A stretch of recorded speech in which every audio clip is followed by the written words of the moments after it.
नमस्कार, विबोध एकेडमी में आपका स्वागत है। आज हम एक नया टॉपिक लेकर आए हैं। जो हमारी पॉलिटी चली हुई थी, 2 क्लासेज हो चुकी हैं। आज एक अति महत्वपूर्ण क्लास हम लेकर आए हैं, जो अनुसूचियां हैं। भाई हम स्टेप टू स्टेप चलेंगे और हर टॉपिक बहुत ज़्यादा महत्वपूर्ण है और एनसीईआरटी बेस्ड है। भाई 6ठी से 12वीं तक की एनसीईआरटी का पूरा निचोड़ आपके सामने करवाया जाएगा यहाँ। और हर प्रतियोगिता, छोटी बड़ी सभी परीक्षाओं में यहाँ से प्रश्न पूछे जाते हैं। आज हम करेंगे भाई संविधान की अनुसूचियां।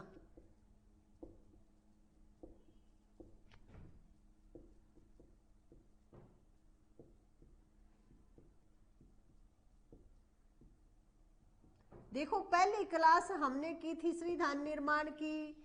उसमें हमने देखा था कि हमारा संविधान बना था, उस समय मूल संविधान में 395 अनुच्छेद थे, 22 भाग थे और 8 अनुसूचियां थी।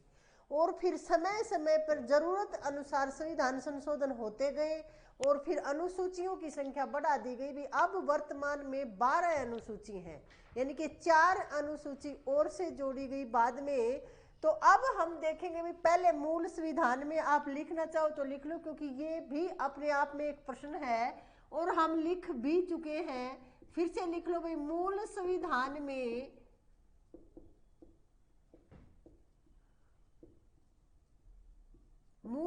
में भी अनुसूची थी 8 और वर्तमान में जो अनुसूची है वो है 12।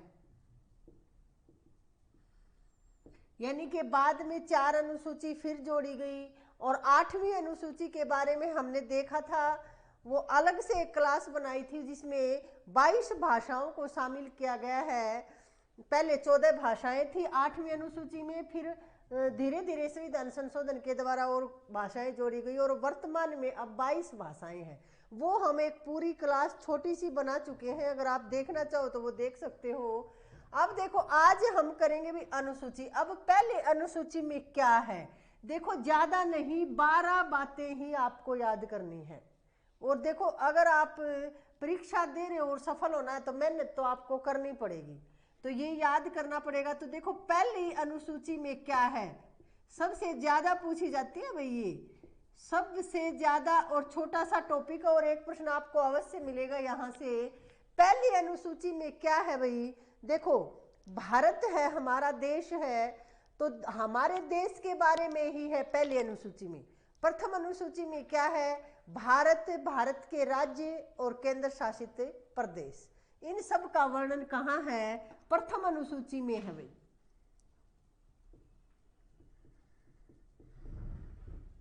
भारत है राज्य और केंद्र शासित प्रदेश। अब देखो, यही याद करते चलेंगे। अब क्या है, भारत राज्य और केंद्र शासित प्रदेश, तो आप सबको पता है। अब भारत में 28 राज्य हैं भाई। वर्तमान में राज्य कितने हैं, 28 हैं। और केंद्र शासित प्रदेश कितने हैं भाई, 8 हैं। सबको पता है, पहले 29 राज्य थे। अब जो 370 हटाने के बाद जो जम्मू कश्मीर राज्य था, वो अब केंद्र शासित प्रदेश बना दिया गया। तो इस प्रकार जो केंद्र शासित प्रदेश है वो 8 है भाई, और राज्य कितने हैं, 28।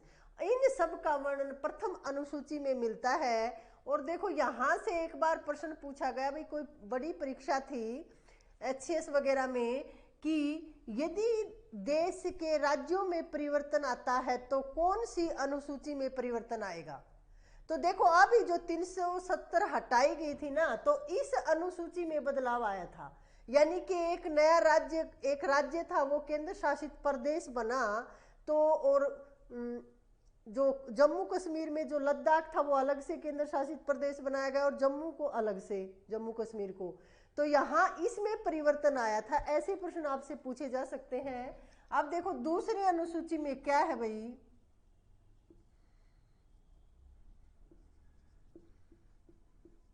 अब दूसरी अनुसूची में क्या है कि वेतन और भत्ते हैं भाई।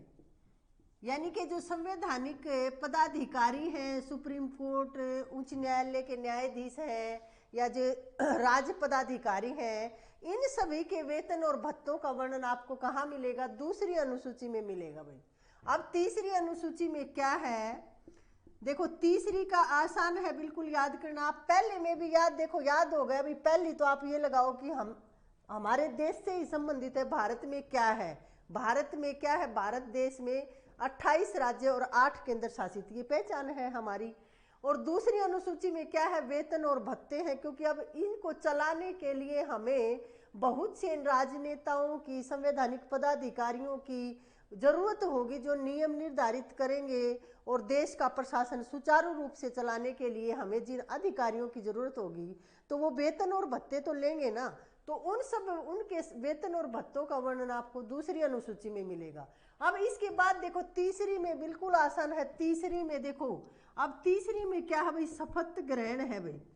यानी कि देखो शपथ में भी 1 2 3 वर्ण आपको दिखाई दे रहे हैं और तीसरी में भी। तो ये आप इस तरह से किसी तरह से भी ट्रिक बना के आप याद रख लो कि ज्ञान आपके स्थायी हो जाए। अब देखो भाई चौथी अनुसूची बहुत ज्यादा महत्वपूर्ण, आप इसको मान के चलो। और हर परीक्षा में क्या, हर दूसरी तीसरी परीक्षा में ये प्रश्न पूछा जाता है। तो चौथी अनुसूची में क्या है कि हमारे देश में क्या है, 28 राज्य और 8 केंद्र शासित प्रदेश है। और वहां से क्या है, राज्यसभा के सदस्य निर्वाचित होकर आते हैं। तो वहां पूछा जाता है कि चौथी अनुसूची में कौन सी, मतलब राज्यसभा की सीटों का बंटवारा किया गया है कि राज्यों में कितनी और केंद्र शासित प्रदेशों में राज्यसभा की कितनी सीटें होंगी। तो चौथी अनुसूची में राज्यसभा की सीटों का बंटवारा है भाई।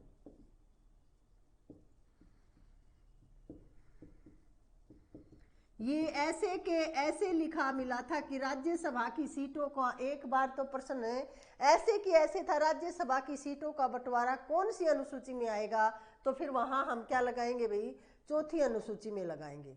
और एक बार प्रश्न पूछा गया कि राज्यसभा की सीटों का, राज्यसभा के सदस्य निर्वाचित होकर आते हैं केवल राज्यों से, केवल केंद्र शासित प्रदेशों से, या राज्यों और केंद्र शासित प्रदेश दोनों से, या इनमें से कोई नहीं।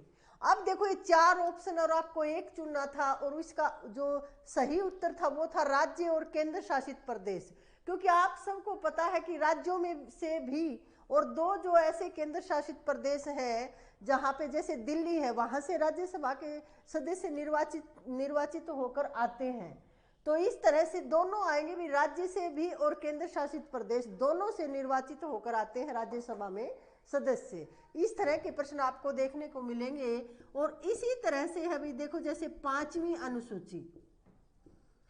अब देखो फिर से एक बार क्विक रिवीजन लेते हैं। पहली अनुसूची में क्या है, भारत राज्य और केंद्र शासित प्रदेशों का वर्णन। दूसरी अनुसूची में क्या है कि वेतन और भत्ते हैं। तीसरी अनुसूची में शपथ ग्रहण है भाई। और चौथी अनुसूची में राज्यसभा की सीटों का बंटवारा। अब 5वीं अनुसूची में क्या है, 5वीं और छठी अनुसूची क्या है भाई, दोनों में बहुत ज्यादा कंफ्यूजन रहता है और दोनों एक जैसी है, तो इनको एक साथ याद करो। देखो याद आपको है लेकिन वहां याद नहीं आता कि 5वीं में क्या था, छठी में क्या था, चौथी में क्या था। तो उसके लिए आपको ये छोटी छोटी ट्रिक मैं बता रही हूं ताकि आपका जो यहाँ माइंड में सेट हो जाएंगी, आपको पता भी नहीं चलेगा और उस समय आपका उत्तर बिल्कुल ठीक हो जाएगा भाई। अब देखो ये क्या है भाई, 5वीं अनुसूची में है भाई, अनुसूचित जाति और जनजाति का प्रशासन का वर्णन है भाई 5वीं में। यानी कि जो अनुसूचित जाति हैं और जनजाति हैं उनके प्रशासन का वर्णन है। और यहां देखो, यहां सिर्फ जनजाति आ जाएगा भाई कि जनजाति, और विशेषकर 4 राज्यों की जो जनजाति हैं, असम, मेघालय, त्रिपुरा और मिजोरम, वहां के जो जनजाति हैं उनके प्रशासन का वर्णन है 6ठी अनुसूची में। लिखो भाई, अनुसूचित जनजाति के प्रशासन का वर्णन है इसमें भी। और कौन से जो विशेष कर कौन से 4 राज्य याद करने हैं और आप उनको भूल जाते हो भाई, क्योंकि ये हैं ऐसे। देखो कौन कौन से हैं भाई, सबसे पहले देखो जैसे हम लिखेंगे भाई असम, मेघालय,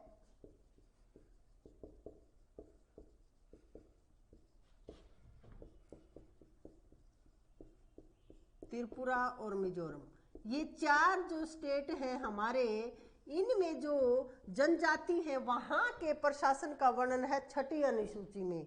और 5वीं अनुसूची में क्या है, अनुसूचित जाति और जनजाति के प्रशासन का वर्णन है। अब देखो अगली देखते हैं, इन दोनों को एक साथ याद रखना कि जो पहले वाली है 5वीं यानी कि 6ठी से पहले आई, उसमें तो अनुसूचित जाति भी और जनजाति भी दोनों के प्रशासन का वर्णन किया गया। और 6ठी अनुसूची में सिर्फ अनुसूचित जनजाति और विशेष कर ये 4 है भी, असम, मेघालय, त्रिपुरा और मिजोरम राज्यों में जो अनुसूचित जनजाति हैं उनके प्रशासन का वर्णन है 6ठी अनुसूची में। अब देखते हैं भाई 7वीं अनुसूची।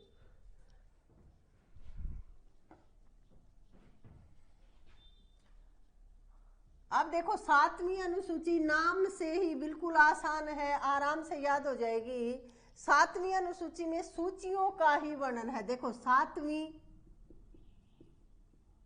और 7वीं में क्या है भाई, अनुसूची है 7वीं में, 7वीं अनुसूची में क्या है, सूचियों का वर्णन है। अब भारत में क्या है भाई कि 3 सूचियों में बांट कर कार्य क्षेत्रों को बांटा गया है भाई। एक तो है संघ सूची, एक राज्य सूची और एक है भाई संवर्ती सूची। और इनमें अलग अलग विषय और इनके अलग अलग कार्य क्षेत्र निर्धारित किए गए हैं संविधान के द्वारा। अब देखो 7वीं अनुसूची में क्या है, सूचियों का वर्णन है। और ये सूचियां कितनी है भाई, 3 है। संघ सूची, अब संघ सूची में तो क्या है कि ये जो कार्य क्षेत्र है उन पर कानून बनाने का जो अधिकार है वो है भाई केंद्र सरकार को। और दूसरी अनुसूची है भाई राज्य, यहाँ क्या है, राज्यों के द्वारा वहाँ पर कानून बनाए जाते हैं। और अगर दोनों में विवाद हो जाए तो फिर, और तीसरे पे देखो भाई संवर्ती पे, संवर्ती सूची में कुछ विषय तो ऐसे हैं जिन पर संघ यानी कि केंद्र द्वारा कानून बनाए जाते हैं और कुछ विषय ऐसे हैं जहां राज्य के द्वारा। लेकिन अगर संघ कुछ विषयों पर यदि विवाद हो जाता है तो फिर केंद्र की बात मान्य होती है। अब देखो यहाँ इनके अंतर्गत तो कुछ विषय हैं भाई, पहले कुछ विषय थे, अब किसी अनुसूची में बढ़ा दिए गए हैं, किसी में घटा दिए गए हैं। तो वो लिख लो भाई, संघ सूची में कितने विषय हैं, तो संघ सूची में भी पहले थे 97 विषय और अब है भाई 100, यानी कि बढ़ा दिए गए हैं। पहले 97 विषय थे, अब कितने हैं भाई, 100 हैं। और ऐसे ही राज्य सूची में पहले 66 विषय थे और घटाकर अब 61 कर दिए गए हैं भाई। और इसी तरह से संवर्ती सूची में पहले कितने थे भाई, 47 यानी कि 47 थे और अब बढ़ाकर कितने कर दिए भाई, 52। और ये कौन कौन से हैं वो भी पूछा जाता है, लेकिन वो तो बहुत ज़्यादा फिर डीपली हो जाएगा, वो फिर कभी करेंगे। अभी आप ये अनुसूची चली हुई है तो इनको देख लेते हैं। पहले ये थी भाई 7वीं अनुसूची। अब आती है भाई 8वीं अनुसूची। अब 8वीं अनुसूची में क्या है, आप सबको पता है भाषाओं का वर्णन है। 8वीं अनुसूची में भाषाओं का वर्णन है। अब मूल संविधान में 14 भाषाओं को शामिल किया गया था 8वीं अनुसूची में, और फिर समय समय पर संविधान संशोधन के द्वारा भाषाओं को जोड़ जोड़ के अब वर्तमान में जो भाषाओं की संख्या है वो है भाई 22। तो यहाँ लिखो, ये भी प्रश्न बनता है अपने आप में कि मूल संविधान में 8वीं अनुसूची में कितनी भाषाओं को शामिल किया गया था, तो वो थी भी 14 भाषाएं। और वर्तमान में कितनी भाषाएं हैं, तो फिर आप बताओगे 22 भाषाएं हैं अब वर्तमान में, क्योंकि समय समय पर जोड़ा गया। भी 1967 ईस्वी में जैसे सिंधी को जोड़ा गया, फिर 1992 ईस्वी में 3 भाषाओं को जोड़ा गया, फिर 2003 में 4 भाषाओं को फिर जोड़ा गया, जैसे बोडो, डोगरी, मैथिली और संथाली। तो इस तरह से क्या है कि वो भाषाएं अब 22 हो गई हैं। अब देखो, ये तो थी भी हमारी मूल संविधान की अनुसूची, 8 ही अनुसूची थी, बाद में 4 अनुसूची और जोड़ी गई हैं, उनके बारे में देखते हैं। 9वीं अनुसूची जोड़ी गई प्रथम संविधान संशोधन के द्वारा, और उसमें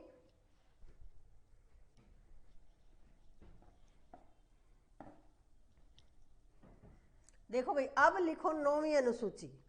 अब 9वीं अनुसूची को कब जोड़ा गया है, तो ये देखो भाई, संविधान बनते ही फिर तुरंत पहला संविधान संशोधन किया गया, यानी कि प्रथम संविधान संशोधन। आप ऐसे लिखो, ये भी पूछ लिया जाता है, प्रथम संविधान संशोधन किया गया, और ये किया गया था भाई 1951 में, और फिर इसको जोड़ा गया भाई 9वीं अनुसूची को।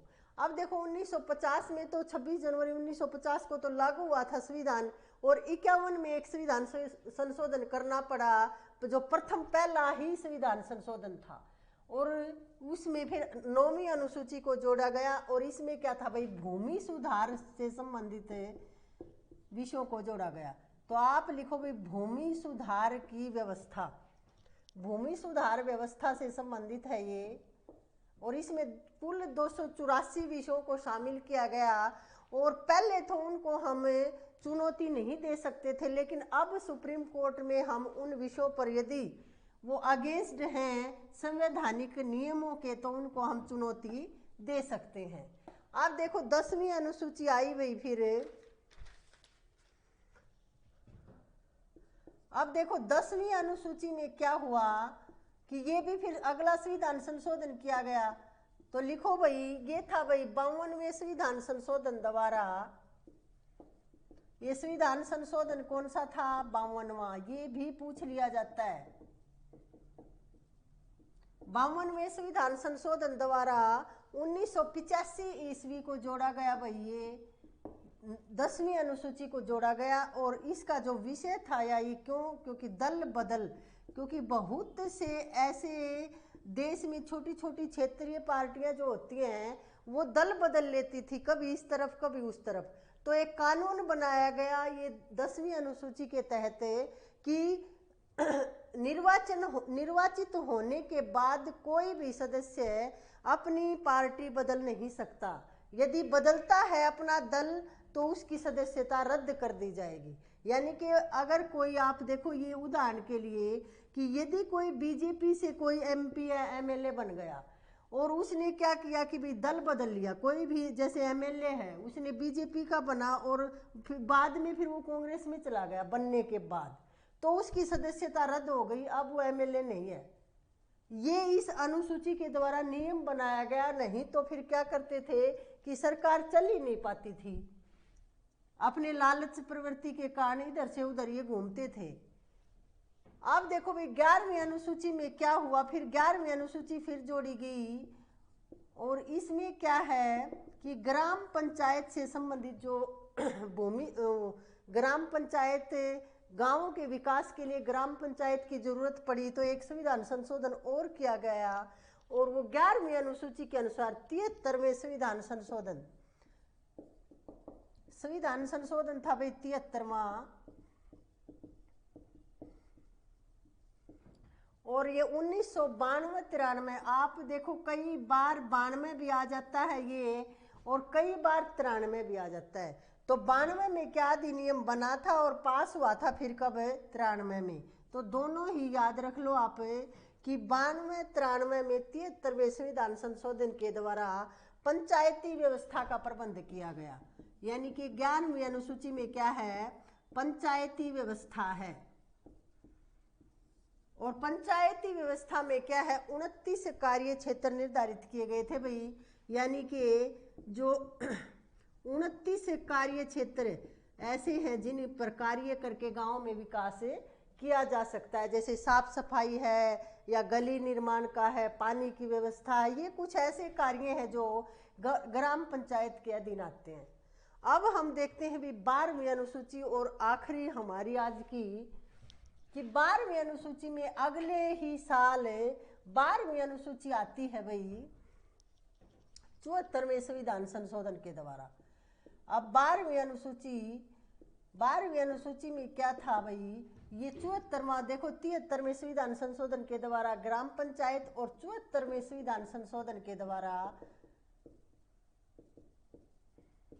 और ये भी इसी वर्ष आप मान सकते हो। कई बार इसको 1992 में और इसको 1993 मान लेते हैं, लेकिन संविधान संशोधन एक ही समय में हुआ था, ये 92 या 93 में।